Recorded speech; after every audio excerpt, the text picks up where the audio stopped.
Welcome to our comprehensive comparison review of TP-Link's Archer 8 and Archer AX21 V4 routers.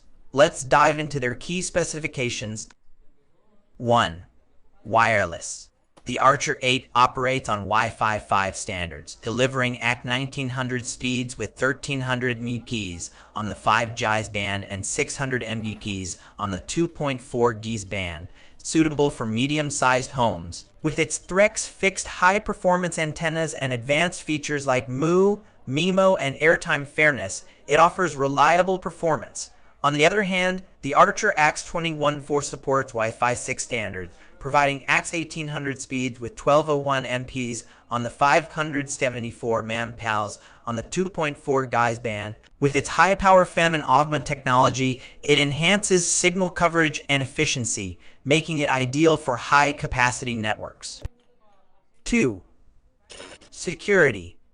Both routers offer robust network security features, including SPI firewall, access control, and guest networks.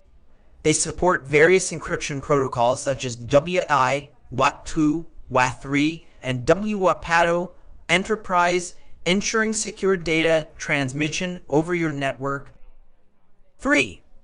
Hardware. The Archer 8 features a 1.2 GHz single-core QPU, while the Archer AX21 V4 boasts a more powerful dual-core QPU for enhanced performance. Both routers come with Onyx Gigabit WAN port and 4x Gigabit LAN ports for wired connections, providing versatility for your network setup. 4. Software.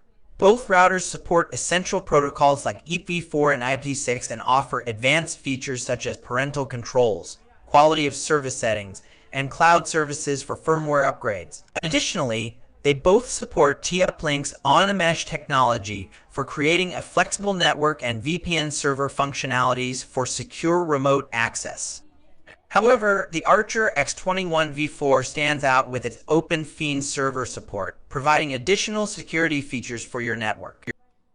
In summary, while the Archer 8 offers reliable Wi-Fi performance for medium-sized homes, the Archer AX21 V4 provides advanced Wi-Fi 6 technology with enhanced speed, coverage, and security features, making it a top choice for households with high-capacity wireless requirements. Thank you for watching our comparison review. If you found this helpful, don't forget to like, share, and subscribe for more tech insights.